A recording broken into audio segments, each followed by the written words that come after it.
વિકાસ ન્યૂઝમાં અલ્પેશભાઈ તમારો બહુ બહુ આભાર માનું છું. તમે મારું માન રાખીને મારી ઓફિસે વધાર્યા છો, તમારો બહુ આભાર માનું છું. આપણે ચર્ચા કરવાની છે આજે વિદ્યાનગરની અંદર શિક્ષણની જે નગરી કહેવાય છે તેના વિશે મેં તમને આજે મારી ઓફિસે બોલાયા છે. પહેલો પ્રશ્ન મારો એવો છે કે તમારે શિક્ષણ એટલે શું? આપ પહેલાં તો વિકાસ ન્યૂઝને તમામને પ્રણામ, મારા તમામ વિદ્યાર્થી મિત્રોને અને આણંદ વિદ્યાનગર તમામ શિક્ષણ ગુરુજનો તમામને પ્રણામ. અને ખૂબ સરસ પહેલ કરી છે વિકાસ ન્યૂઝે, એટલે સૌથી પહેલાં તો હું આપનો આભારી છું. વાત કરીએ શિક્ષણની તો શિક્ષણ એક સેવા છે, વેપાર.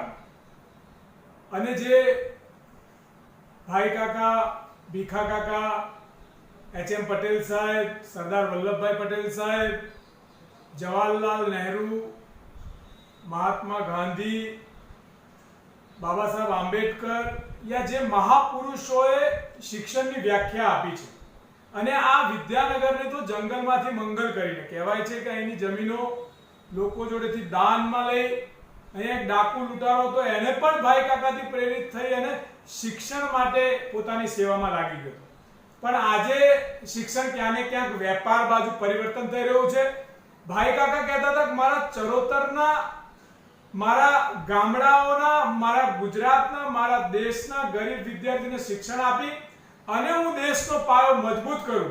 તે વખતે 1 રૂપિયો અને 5 રૂપિયામાં શિક્ષણ આપનારા મહાપુરુષો હતા. ને આજે લાખો રૂપિયાના ડોનેશન લઈ અને ગવર્નમેન્ટ શિક્ષણને પણ બંધ કરી અને ખુલ્લે આમ ડાકુની માનસિકતાની તરફ શિક્ષણનો વેપાર કરવામાં આવી રહ્યો છે. એટલે હું તો એવું માનું છું કે શિક્ષણ એક સેવા છે, વેપાર નહીં. ખરેખર એ સેવાની દ્રષ્ટિએ શિક્ષણમાં કાર્ય થવું જોઈએ.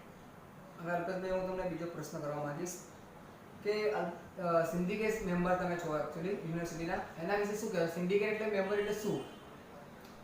જો હું તમને કહું કે હું સિન્ડિકેટમાં ચૂંટણી લડીને આવ્યો. સિન્ડિકેટની ચૂંટણીમાં કોઈ જગ્યાએ સરદાર પટેલ યુનિવર્સિટીમાં વિદ્યાર્થીનું સ્થાન નથી. ત્યાં મેનેજમેન્ટના સિન્ડિકેટ મેમ્બર હોય છે, અધ્યાપકના સિન્ડિકેટ મેમ્બર હોય છે, પ્રિન્સિપાલના સિન્ડિકેટ મેમ્બર હોય છે અને સરકારના સિન્ડિકેટ મેમ્બર હોય છે. પણ 60 વર્ષમાં પહેલીવાર એવું પરિવર્તન આવ્યું કે જ્યાં અધ્યાપક ગુરુજનોએ, પ્રિન્સિપાલજનોએ, કર્મચારી મંડળે, આ તમામ લોકોએ ભેગા થઈને વિદ્યાર્થી પ્રતિનિધિને સિન્ડિકેટમાં મોકલ્યો. અને સિન્ડિકેટ એટલે શું? સિન્ડિકેટ એટલે શિક્ષણ નગરીના જેટલા પણ નિર્ણયો યુનિવર્સિટીમાં ચાલતા હોય એ પારદર્શકતાથી યુજીસીના નિયમ મુજબ, સરકારના નિયમ મુજબ, દેશ અને વિદ્યાર્થીના હિતલક્ષી શિક્ષણ માર્ગે ચાલે છે કે નહીં એ જોઈ અને એની પર કામ કરવા માટે હોય છે. સરકારના પ્રતિનિધિ એટલા માટે હોય કે કંઈ પણ શિક્ષણમાં ખામીઓ હોય તો એ સરકારને સૂચના કરીને સુધારો કરે. પ્રિન્સિપાલ મંડળના એટલા માટે હોય છે કે શિક્ષણમાં લગતા તમામ સુધારો કરી અને શિક્ષણમાં માર્ગદર્શન લાવે. શિક્ષકના પ્રતિનિધિ એટલા માટે હોય છે કે એ શિક્ષકોને લગતા પ્રશ્નોની બાબતો કરી અને શિક્ષણમાં નિરાકરણ લાવે. મેનેજમેન્ટના પ્રતિનિધિ એટલા માટે હોય છે કે લોકો મેનેજમેન્ટના પ્રશ્નોને લઈ અને રજૂ કરે. અને વિદ્યાર્થીનો પ્રતિનિધિત્વ એટલે હોય છે કે આ તમામ બાબતે આ લોકો ભેગા થઈ અને એક સારું શિક્ષણ બહાર લાવે. પણ આજે હું દુઃખ સાથે કહી રહ્યો છું કે હમણાં જનારી ખાલી એક જ સિન્ડિકેટ લોકશાહી રીતે થઈ. હું એ કબૂલું છું. જ્યારે મારા ચૂંટાઈને આયા બાદની એક જ સિન્ડિકેટ એવી રહી જેમાં અમને લાગ્યું કે ના સિન્ડિકેટ કામ કરી રહી, એના પ્રશ્નની વાત કરી રહી. બાકી માત્ર ને માત્ર setting cat Sardar Patel university બહુ દુઃખની બાબત છે. સિન્ડિકેટનો મતલબ છે એમાં કોઈ રાજકીય પક્ષ નથી. શિક્ષણમાં જ્યારે શિક્ષણમાં રાજકારણ આવે છે ત્યારે દેશ તૂટતો અને નબળો પડતો જાય છે. આજે સરદાર પટેલની મુક્ત વિચારધારામાં ક્યાંક ને ક્યાંક રાજકારણ પ્રવેશી રહ્યું છે. સિન્ડિકેટ પહેલા પ્રી સિન્ડિકેટ મળે, એમાં શું નક્કી કરવાનું નક્કી થાય. આજે હું તમને કોઈ સિન્ડિકેટ મેમ્બરની કમિટી, હું તમને દાખલો આપું. એક સિન્ડિકેટ મીટિંગમાં એવું નક્કી થયું કે ભાઈ આપણે ભૂગોળ વિષયને બંધ કરવા માટે સરકારને મોકલીએ. એની મિનિટ્સ આવે, એના પછી સરકાર જવાબ માંગે તો નીચે જાતે જ બંધ કરવાનું અભિપ્રાય આવે. હમણાં એક નક્કી થયું કે એક ટેન્ડર છે એને આપણે બ્લેક લિસ્ટમાં નથી મૂકતા. ઉમરલાયક કાકા છે, આ છે, એમને ભૂલ છે, દંડ ભરવા છે, બરાબર. પ્રેસ કોન્ફરન્સમાં રિલીઝ થાય છે કે આપણે એને નાનું ટેન્ડર આપીએ છીએ. એટલે ક્યાંક ને ક્યાંક નિર્ણયોને, નિયમોને, ઓર્ડિનન્સ 42 નો મિસયુઝ અને સિન્ડિકેટ ક્યારે પણ કોઈ પક્ષની નથી હોતી. આજે સિન્ડિકેટની પરિસ્થિતિ એવી થઈ છે, કયું મેનેજમેન્ટ બંધ કરવું, કયું મેનેજમેન્ટ ચાલુ કરવું, કયા અધ્યાપકને સજા કરવી, કયા પ્રિન્સિપાલને સજા કરવી, આ રીતનો આખો અભિયાન ચાલી રહ્યું છે. હું તમને કહી દઉં કે મારા મતે સિન્ડિકેટ એટલે લોકસભામાં લોકોની ચર્ચા થતી હોય, વિધાનસભામાં રાજ્યની ચર્ચા થતી હોય, એમ શિક્ષણની ચર્ચા એ સિન્ડિકેટનો મહત્વ ભાગ છે.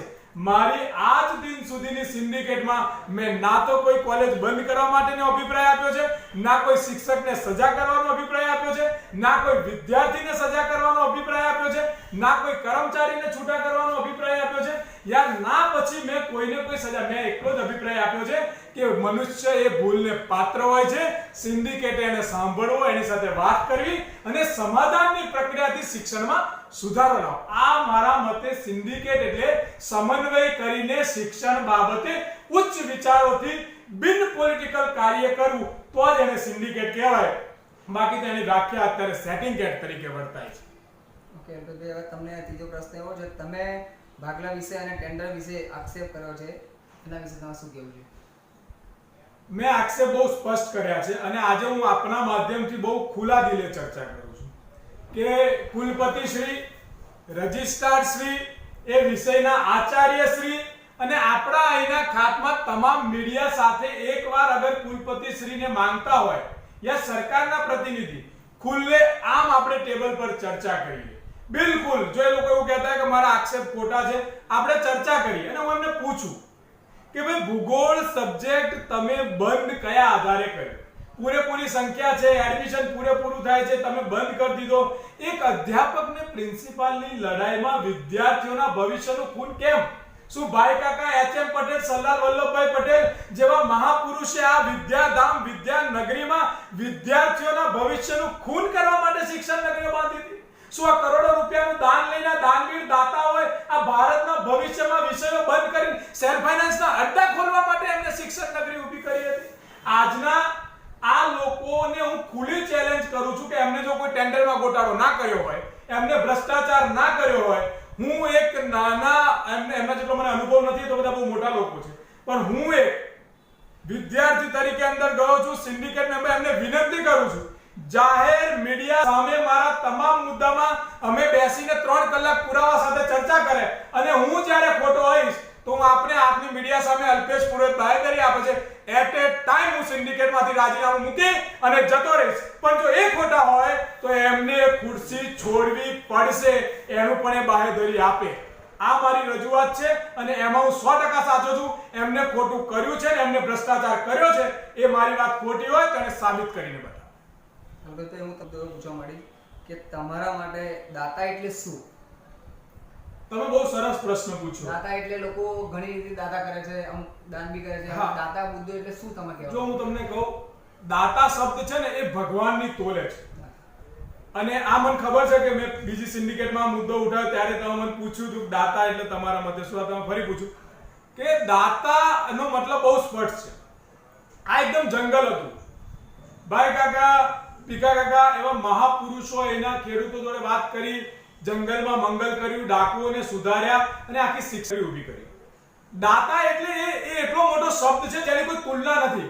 ભગવાન પણ એવું કહે છે કે દાનથી મોટું દુનિયામાં કોઈ ધર્મ યા કોઈ આશીર્વાદ નથી. અને એ દાતાઓ એ છે કે જે આપીને ભૂલી જાય. હું તમને દાખલા આપું છું. અહીં સરદાર પટેલ યુનિવર્સિટી હોય, બીવીએમ એન્જિનિયરિંગ કોલેજ હોય, બીજેવીએમ કોલેજ હોય, નલિની કોલેજ હોય યા આસપાસના ગમે એટલા એજ્યુકેશન, આ જંગલમાં મંગલ વિદ્યાધામની ઈંટ જવાહરલાલ નહેરુના સમયમાં આવીને જ્યારે નખાઈ હોય ત્યારે હું તમને કહ્યું બીવીએમ માં માત્ર 75 રૂપિયામાં વિદ્યાર્થી ભણી શકતો હતો, નલિનીમાં 100 રૂપિયામાં વિદ્યાર્થી ભણી શકતો હતો. અને એ દાતાઓએ ક્યાંય એમનો લાભ નથી લીધો, ના તો સેનેટના વોટર તરીકે, ના સિન્ડિકેટના વોટર તરીકે, ના કોઈ એડમિશનોમાં, ના કોઈ ડોનેશનોમાં. દાતા એટલે દાન કરીને ભૂલી જાય, લોકો માટે સમર્પિત થઈ જાય, એ દાતા કહેવાય. અને જે દાન આપ્યા પછી એની અંદર લાભ શોધે, એની અંદર ફાયદો શોધે, એની અંદર પોતાની વાહવાઈ શોધે, તો એ દાતાને પણ મારી નજરમાં એ દાનવ કહેવાય છે. કારણ કે દાતા એ દેવનું નામ છે અને દાન કરીને જેની અંદરથી ફાયદો શોધે એ દેવ નહીં, એ દાનવની પરિસ્થિતિમાં આવે છે. એટલે મારા મતે દાન કરીને વિશાળ હિતમાં, લોકહિતમાં, સમાજ હિતમાં, શિક્ષા હિતમાં જે અર્પણ કરે એ દાતા છે. અને અર્પણ કર્યા પછી આમાં મેળવવાની જે દાનત રાખે એ દાનવ છે. આ મારા મતે બહુ સ્પષ્ટ, આ મારી પોતાની વ્યાખ્યા. તમારા માટે હું એક મસ્ત પ્રશ્ન લઈને આવ્યો છું. તમારા માટે કુલપતિ એટલે શું કહેવા માંગે છે? પહેલા બી તમને આ પ્રશ્ન મેં કર્યો હતો. તમે કર્યો. અત્યારે જો હું આપને કહી દઉં કે કુલપતિ શબ્દ બહુ ઉપર છે. કુલપતિ હોય, રાષ્ટ્રપતિ હોય, રાજ્યપાલ હોય, આ બધા શબ્દો બંધારણીય ભાષામાં એટલું એનું મૂલ્ય છે અને એ મૂલ્યને સમજવું જોઈએ. કુલપતિ આખા શિક્ષણ પર કામ કરતો હોય. કુલપતિ એટલે શિક્ષણની ગરિમાને સાચવવાનું કામ કુલપતિનું છે અને બહુ જ સન્માનીય પોસ્ટ છે કુલપતિ.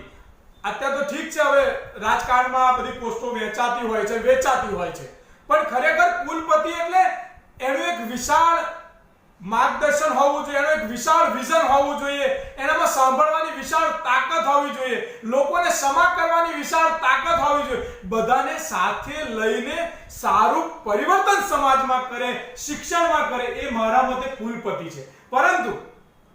પરંતુ ને હું એમ કહું છું, દરેક માણસે કુલપતિનો પદને માન આપવું જોઈએ. આ 100% છે. આપણે ક્યારે પણ કોઈ એવું કહેતા હોય કે યાર આ કુલપતિ છે, ઘણીવાર મને મીડિયા આપ કહો છો કે યાર અલ્પેશભાઈ કુલપતિ છે, તમે એમને માન આપો. અલ્પેશભાઈ કુલપતિ છે, આપણે એમનું માન જાળવવું જોઈએ. આઈ એમ એક્સેપ્ટિવ, જાળવવું જોઈએ, હું પોતે પણ માનું છું.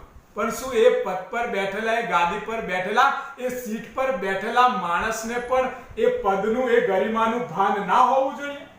શું એને પણ કુલપતિ તરીકેનું માર્ગદર્શન ના હોવું જોઈએ? તો આ પરિસ્થિતિમાં અમારું કહેવું છે કે સામેવાળા વ્યક્તિએ માન આપવા સાથે એ ખુરશીમાં પદ ગ્રહણ કરતા વ્યક્તિને પણ એ ભાન અને માન હોવું જોઈએ. અને કુલપતિ ક્યારે કોઈ મંડળનો, ક્યારે કોઈ પક્ષનો, ક્યારે કોઈ વ્યક્તિનો ના હોવો જોઈએ. એ હંમેશા શિક્ષા પ્રત્યે લાગણીશીલ, શિક્ષા માટે, વિદ્યાર્થીઓ માટે, અધ્યાપકો માટે, પ્રિન્સિપાલો માટે અને બહોળા બિન રાજકીય રીતે શિક્ષણને પ્રગતિમય બનાવવા માટે કુલપતિ હોય. પણ એક અર્જુને જે કહ્યું છે, છેલ્લું વાક્ય આપને કહીશ અને હું બહુ સારી રીતે એને ભણ્યો છું કે જ્યારે અર્જુને તીર વિંધવાની શરૂઆત કરી અને જ્યારે તીર વિંધતા ત્યારે કૃષ્ણએ કહ્યું કે અર્જુન તું તીર ચલાવતા ઊભો ના રહીશ. ત્યારે એને એના ગુરુ પર પણ તીર ચલાવવું પડ્યું. અને એક એકલવ્ય હતો, જેણે યુદ્ધમાં જીતવાની તાકાત ક્ષમતા સાથે પણ ગુરુએ માંગ્યો, તેને અંગૂઠો પણ કાપીને આપી દીધો. તો એ વાક્યમાં કૃષ્ણના કહેવા મુજબ એવું થાય છે, ગુરુ અગર સાચો, પ્રામાણિક, ન્યાયિક અને હંમેશા હિતકારક હોય તો તમારી પાસે અંગૂઠાનું ગળું માંગે તો આપી દેવું. પરંતુ ગુરુ ખોટું કરે, ખરાબ કરે, શિક્ષણનું ખૂન કરે, વિદ્યાર્થીઓનું ખરાબ કરે, તો એ ગુરુ સામે અર્જુનની જેમ બાણ ચલાવતા પણ હચકાવું ના જોઈએ.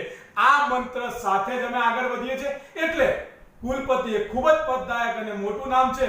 હું એવી આશા રાખું છું કે આ પદને સામેવાળો પણ સાચવે ને પદ ગ્રહણ કરવા વાળો પણ સાચવે, તો જ આવનારા દિવસોમાં મારા સરદારનું સર ઊંચું થશે અને આ કુલપતિનું માન અને સન્માન જરૂર જળવાશે. અંકિતભાઈ, હું તમને હમણાં 4-5 દિવસ પહેલા આપણે પ્રેસ કોન્ફરન્સ કર્યું હતું, ત્યાં તે વખતે તમે સરકાર વિજય રૂપાણી ઉપર ટિપ્પણી કરી હતી. એના વિશે તમે શું કહેવા માંગશો? કેમ ટિપ્પણી કરી હતી, શું કારણ? હું આપને કહું કે મેં ઘણી બધી સમયથી આપ બી જાણો છો કે હું સિન્ડિકેટમાં પહેલી વાર આવ્યો, પણ હું વિદ્યાર્થી લડત લડતો આવ્યો છું અને સરકાર જોડે મેં આજનું કામ નથી કર્યું.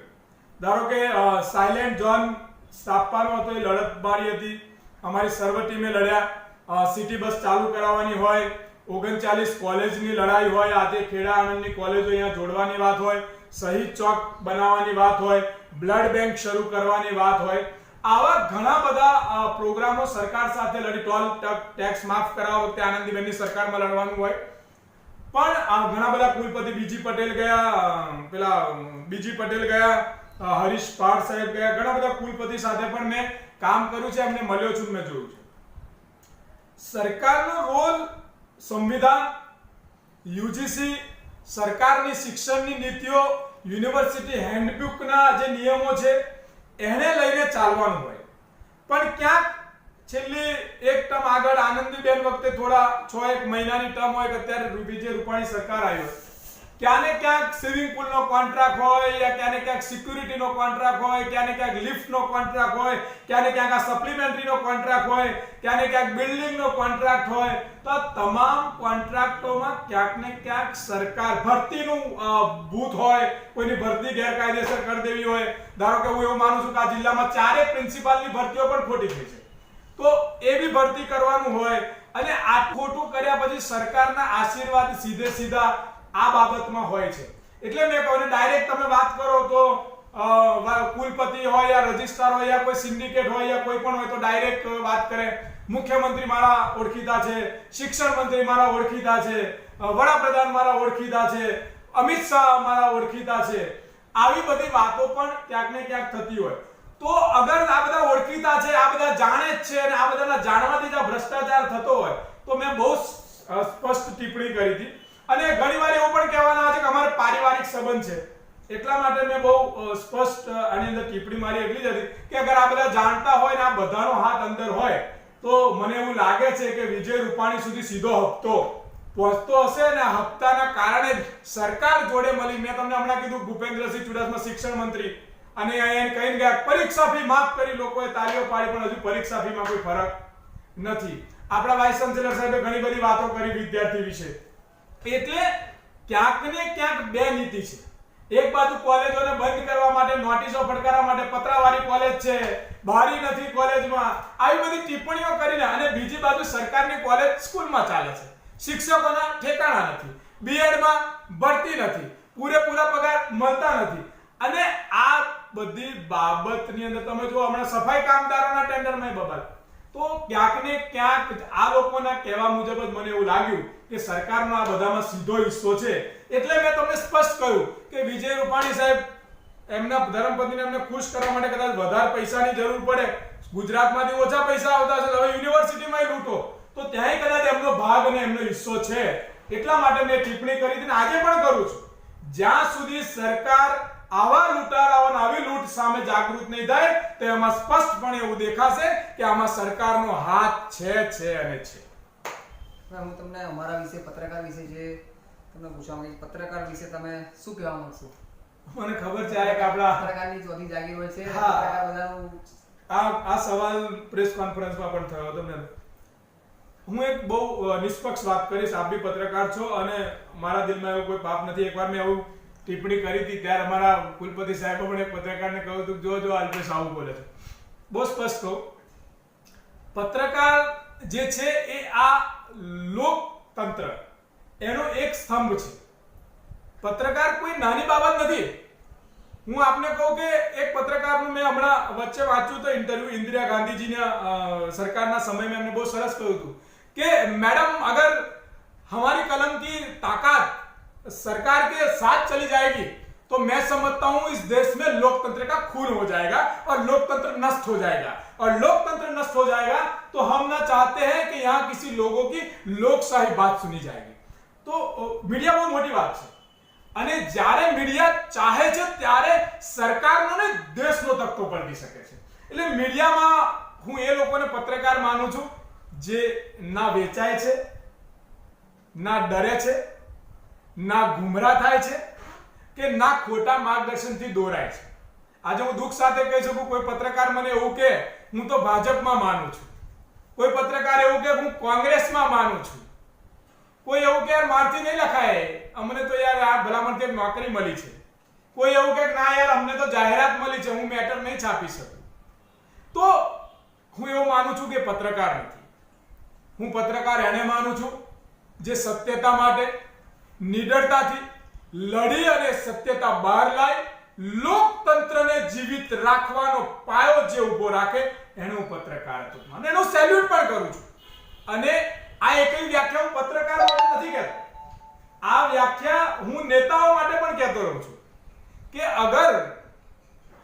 અગર કોઈ નેતા હોય તો એ પણ નિડરતાથી, એકતાથી, એક સમાનતાથી આગળ વધે અને બધાને જોડે લઈને ચાલે તો જ લીડર કહેવાય. એટલે આ પરિભાષા દરેક પ્રત્યે લાગુ પડે છે. એટલા માટે હું માનું છું કે લોકતંત્રને જીવિત રાખવાનો મુખ્ય પાયો આ દેશમાં કોઈ હોય તો એ પત્રકાર છે, અને નિડરતાથી લડતો, વગર કોઈ પક્ષપાત રાખ્યા વગર લડતો, સચ્ચાઈ માટે લડતો એ જ પત્રકાર છે. ક્યારે કોઈના પખે રહીને વેચાઈ જતો એ ક્યારે પત્રકાર ના હોય છે. હું તમને એક એવો પ્રશ્ન પૂછવા માંગીશ કે કોંગ્રેસ સરકાર અને હાલની ભાજપ સરકાર શિક્ષણ પદ્ધતિ માટે તમે હું તમને એવું કહી દઉં કે કોંગ્રેસ સરકારે ક્યારે પણ સેલ્ફ ફાઇનાન્સ બાજુ જોક નતો વધાર્યો, અને એવું મારી વિચારધારાથી નથી કહેતો, એના ઘણા બધા અભ્યાસ અને પુરાવા પણ મારી પાસે. આજે જ્યારે હું યુનિવર્સિટી સંકુલમાં યા શિક્ષમાં છું તો ક્યાંક ને ક્યાંક હું જોઉં છું કે સૌથી વધારે સરકાર યુનિવર્સિટી ડિપોઝિટ ભેગી કરવામાં પડી. હું માનું છું કે એન્જિનિયરિંગ 300 રૂપિયામાં થતું હતું, 200 રૂપિયામાં બીકોમ થતું હતું, 100 રૂપિયામાં આર્ટ્સ થતું હતું. એન્જિનિયરિંગ એટલે મેડિકલ 50,000 25,000 મેડિકલમાં 5,000 ફીસમાં મેડિકલના સ્ટુડન્ટ ભણતા હતા. આવી રીતે પૂરું શિક્ષણ બહુ જ વ્યાજબી ભાવે બહાર નીકળતું હતું. અને આજે હું તમને પૂછી શકું કે જે 60 વર્ષના યા 50-55 વર્ષના પ્રોફેસર 1.5 લાખના છે, 2-2 લાખ પગારદાર છે, જે ભણીને બહાર પડ્યા, એ બધા કઈ સરકારમાં ભણ્યા? આજે 5-5 લાખ ભણનારો બિચારો વિદ્યાર્થી, બેરોજગાર વિદ્યાર્થી, જેને આ બાજુ ભણવામાં ઉગાડી લૂંટ ચાલે, આ બાજુ નોકરી ના મળે, કોન્ટ્રાક્ટ બેઝ પર જેને ડબલા ને ટબલા લઈને બિચારાઓને દોડાવે, તો કઈ સરકાર? અને હું તમને કહું કે એ સમયે એટલું બધી ઇન્કમ નથી, એટલા બધા બિઝનેસ નતા, એટલું બધું ટેક્સીસ નતું ભરાતું, છતાં પણ તમે જો ગામડે ગામડે શિક્ષણની વ્યવસ્થા સરકારે કરી હતી. હું આજે ખૂબ જ દુઃખ સાથે કહી શકું કે વિકાસશીલ ગુજરાતની વાત કરીએ, સુંદર શિક્ષણની વાત કરીએ, તો આજે આપણે દિલ્હીથી પાછળ છીએ, આજે આપણે પુણેથી પાછળ છીએ, આજે આપણે અલગ અલગ યુનિવર્સિટીઓ દેશમાં જેટલી પણ જગ્યાએ જઈએ તો ક્યાંક ને ક્યાંક આપણે તમે સર્વે કરજો, આપણે બહુ પાછળ છીએ. તેનું કારણ છે કે શિક્ષણનો વેપાર વધી ગયો છે, રિસર્ચ શૂન્ય થઈ ગયું છે, અને શિક્ષણમાં 99% રાજકીય અસ્તિત્વનો વધારો થયો છે. એટલે ગુજરાતમાં શિક્ષણ નાશ પામ્યું છે. ભાજપ સરકાર પર હું સીધો આક્ષેપ કરું છું, અને એના ડેટા પણ છે કે માત્ર ને માત્ર શિક્ષણની ઘોર ખોદવા સિવાય આ સરકારે કોઈ કામ નથી કર્યું. તમે ચોક્કસ વાત નક્કી કર્યો છો કે ભાજપ સરકારનો આક્ષેપ યુનિવર્સિટીની ઉપર રાજકારણ છે એવું? હું સ્પષ્ટ શબ્દમાં એવું માનું છું કે રાજકારણનું હબ ભારતીય જનતા પાર્ટીએ બનાવી દીધું છે, અને એ હબ એટલા માટે બનાવી દીધું છે કે સરકારના પ્રતિનિધિઓને દરેક કમિટીમાં રાખો યા ટેન્ડરમાં રાખો, યા કોઈ પણ પાર્ટી જોડે જોડેલા લોકોને ટેન્ડર આપો, પાર્ટીમાં જોડેલા લોકોને વગર બંધારણે વગર નિયમે નોકરીમાં રાખી લો. એટલે હું એટલું માનીશ કે માણસ જોડે ડિગ્રીની લાયકાત ના હોય ને ચાલે, સમગ્ર દેશમાં ચાલે. સમજો, ડિગ્રીની લાયકાતની જરૂર નથી માણસને, પણ માણસને જીવન જીવવાની લાયકાત ના હોય, એના ચરિત્રની લાયકાત ના હોય, એના એજ્યુકેશનમાં કઈ રીતે પ્રગતિ કરવી એની લાયકાત ના હોય. હું એવું માનું છું 8મું ભણેલા 9મું 10મું ભણેલા લોકોએ પણ શિક્ષણ માટે ઘણું સારું કામ કર્યું છે, પણ ડિગ્રી કરતા પણ માણસ ચરિત્રથી, એના કાર્યથી નિષ્ઠાવાન અને લાયકાવાન હોવો જોઈએ. આ સરકારે રાજકારણ કરી અને માણસ તરીકેની લાયકાત ના ધરાવતા લોકોને પણ એવા પદ પર બેસાડ્યા છે. એટલા માટે યુનિવર્સિટી રાજકીયનો અખાડો અને ઘોર ખોદાઈ ચૂકી છે. હવે અલ્પેશભાઈ, વિદ્યાનગરની અંદર સ્ટુડન્ટો માટે તમે લડતા જ આવ્યા છો પહેલાથી અને લડો જ છો. હવે આવતા સમયમાં તમારે શું રહેશે આના માટે? હું બહુ સ્પષ્ટ વાત કહું છું કે મારી આ લડાઈ આણંદ જિલ્લા સ્ટુડન્ટ યુનિયન NSUI, એના બાદ હું સેનેટ મેમ્બર, સિન્ડિકેટ મેમ્બર તરીકે લડતો આગળ આવ્યો. સરદાર પટેલ યુનિવર્સિટીની લડાઈ મારી કોઈ રાજકીય લડાઈ નથી. ઘણીવાર એવા આક્ષેપ પણ થતા હોય છે કે અલ્પેશભાઈ રાજકીય. મેં તમને હમણાં પણ કીધું, હું તો ઓપન ચેલેન્જ કરું છું કે સરકારના પ્રતિનિધિ સાથે આ લોકોની તાકાત હોય તો મારા મુદ્દા પર આપણે બેસીને મીડિયા સામે એકદમ પુરાવા સાથે ચર્ચા કરીએ. હું ખોટો હોઈશ તો હું રાજીનામું મૂકવા તૈયાર છું, છાતી ઠોકીને કહું છું, અને એ ખોટા એમને મૂકવાની તૈયારી તો બતાવવી પડે. ચોર એ ચોર હોય અને સાહુકાર એ સાહુકાર. અમારી લડાઈ આ વિદ્યાર્થીઓની લડાઈ છે, આ મુદ્દાની છેલ્લા 10 વર્ષોથી લડાઈ છે. હું માનું છું કે સરદાર વલ્લભભાઈ પટેલ, બાબા સાહેબ આંબેડકર, મહાત્મા ગાંધી, ભગતસિંહ જેવા મહાપુરુષોએ શહીદી આ દેશ માટે કરી હતી, અને અહીં ઘડી ભાઈ કાકા, ભીખા કાકા, HM પટેલ જેવા મહાપુરુષે જંગલમાં મંગલ કરી અને શિક્ષણ, શુદ્ધ શિક્ષણ, સારું શિક્ષણ, કટિબદ્ધ શિક્ષણ આપવા માટે કરી હતી. અને આ સરદારની ભૂમિ છે. હું મારા પહેલા પણ કહેતો રહ્યો છું અને આજે પણ કહેતો રહ્યો છું, હું રાજકારણમાં કોઈ પણ પદ પર જતો રહીશ, પણ શિક્ષણના પ્રશ્નો માટે વિદ્યાધામમાં હું મારા શ્વાસ અને ખૂનના છેલ્લા કતરા સુધી વિદ્યાર્થીઓ, અધ્યાપકો, આચાર્યો, કર્મચારીઓ અને શિક્ષણના હિતમાં લડતો રહ્યો છું અને લડતો રહીશ. આજે તો મેં વાત કરી છે, સિસ્ટમમાં રજૂઆત કરી છે. નહીં માને, દિવાળી પછી ગામે ગામ, ઘરે ઘરે સરદાર બચાવો, શિક્ષણ બચાવો યાત્રા કાઢવામાં આવશે. જરૂર પડે ઉપવાસ આંદોલન કરવામાં આવશે અને એના જરૂર પડે તો મહાત્મા ગાંધી અને સરદાર વલ્લભભાઈના વિચારો સાથે જરૂર પડે તો ભગતસિંહ બનતા પણ અમને કોઈ રોકી નહીં શકે. આ પણ વાત ક્લિયર છે. વિદ્યાર્થીઓનું હિત એ જ અમારું હિત છે અને એ જ અમારો અહેમ છે. હવે તમને અલ્પેશભાઈ છેલ્લો પ્રશ્ન એવો પૂછવા માંગીશ કે શિક્ષણ વખતે હવે તમારે શું કહેવું, શું નજર છે તમારી? તમારો આ પ્રશ્ન ખૂબ સરસ છે કે શિક્ષણ મારી નજરે હું આપને એવું કહેવા માંગુ છું કે શિક્ષણમાં ક્યારે જૂઠું ના આવે. હું એવું માનું છું કે દરેક શિક્ષણમાં બેઠેલા પદના વ્યક્તિએ ક્યારે જૂઠું ના બોલવું જોઈએ. જે વાત એ અંદર કરે છે એ વાત એને બહાર કરવી જોઈએ. બીજી વસ્તુ છે કે અધ્યાપક હોય, પ્રિન્સિપાલ હોય, વિદ્યાર્થી હોય, કર્મચારી હોય યા સફાઈ કામદાર હોય યા કોઈ પણ હોય, એ તમામમાં એક સમાનતા લાવવાની જરૂર છે. એક કોઓર્ડિનેશન લાવવાની જરૂર છે. હું એવું માનું છું કે તમામ કોંગ્રેસ, ભાજપ, એનસીપી, સેવાદળ, આ તે ફલાણું ઢીકણું, હજારો આ દેશમાં જાતિઓ, હજારો ધર્મ, હજારો પાર્ટીઓ, હજારો પ્રસંગો, હજારો તહેવારો સાથે આ ભારત દેશ બનેલો છે. તો આપણે આ તમામના સમન્વયથી બધાને જોડે લઈ, બધાને જોડે સાંકળી અને શિક્ષણ માટે કંઈક નવું કરવું જોઈએ. અગર જો હું દાખલા તરીકે એમ કહું કે મારે શિક્ષણનો સુધારો કરવો હોય તો ધારો કે સ્પોર્ટ્સમાં છે તો હું સ્પોર્ટ્સ કમિટી માટે સ્પોર્ટ્સ ટીચરો જોડે વાત કરીશ. અગર મારે શિક્ષણમાં સબ્જેક્ટ વાઇઝ તો હું એ સબ્જેક્ટના ટીચરો સાથે વાત કરીશ. અગર મારે એકેડેમિકમાં કંઈક સુધારો કરવો છે તો હું આચાર્યો અને પ્રિન્સિપાલના એ કોઓર્ડિનેશન સાથે ચર્ચા કરીશ. અને અગર મારે યુનિવર્સિટીના સંચાલનમાં ફરક તો હું અધિકારીઓ, એ ડિપાર્ટમેન્ટમાં કામ કરતા કર્મચારીઓ એની સાથે. અને અગર મારે સમગ્ર શિક્ષણ સિસ્ટમમાં એને A ગ્રેડ સુધી લઈ જવી છે તો હું સિન્ડિકેટ, સેનેટ, કર્મચારીઓ, આચાર્યો, અધ્યાપકોમાંથી એક આખી કમિટી બનાવી અને વિદ્યાર્થીઓનું પ્રતિનિધિત્વ આપી અને ન્યુટ્રલ એની ચેન બનાવીશ. શિક્ષણનો સુધારો કરવો હોય તો શિક્ષણની વિચારધારા રાખવી પડે. આપણે અંદર શિક્ષણની વાત કરીએ અને બહાર નેતાગીરી કરીએ તો એ ક્યારે શિક્ષણ બને નહીં. હાલની પરિસ્થિતિ એવી છે, સિન્ડિકેટ પતે એટલે કુલપતિ શ્રી પ્રેસ કોન્ફરન્સ કરે અને એ મુદ્દા જણાવે. હવે સિન્ડિકેટમાં કઈક વાત થઈ અને પ્રેસ કોન્ફરન્સમાં કઈક વાત થઈ તો જોડે જોડે અમારે પ્રેસ કોન્ફરન્સ કરવી પડે. આ લડાઈ કુલપતિના પદ પર બેસી યુનિવર્સિટી શિક્ષણના નિર્ણય સામે વિરોધ છે. હું ડોક્ટર કુલકર્ણી સાહેબ હોય, હું એમનો વિરોધી નથી કે તુષારભાઈ મજમુદાર રજિસ્ટ્રારનો વિરોધી હોય કે એન કે ભટ્ટ સાહેબ એમનો વિરોધી યા મારા સિન્ડિકેટ સાથી મિત્રોનો વિરોધી નથી. હું એમાં બેસેલી શિક્ષણનું અહિત કરનારી વિચારધારાના વિરોધમાં છું. ધારો કે અમે આજે વાત કરી શિક્ષણની, આ સિન્ડિકેટમાં અમારા એક સિન્ડિકેટ મિત્ર, વડીલ મિત્ર અમને કહ્યું કે અલ્પેશ આપણે સારી બાબતે જોડે રહીને કામ કરવું જોઈએ. મેં કહ્યું યસ, આ તમારી સૂચના પર હું તમારી સાથે છું, બોલો તમે, આપણે કરીશું. સમજ. એમને મને કહ્યું કે યાર એક પ્રિન્સિપાલ છે જે તમારી જોડે બેસે છે, લેક્ચર નથી લેતા. તો મેં તરત જ એ પ્રિન્સિપાલ સાહેબને મેં સીધી વાત કરી કે તમે લેક્ચર નથી લેતા એ ફરિયાદ છે. એમને ટાઈમ ટેબલ બતાવ, જો હું લઉં છું આ છે, ખોટો આક્ષેપ છે, પણ મિત્ર હોય અને એની ભૂલ હોય તો પણ કહેતા અચકાવવું જોઈએ નહીં.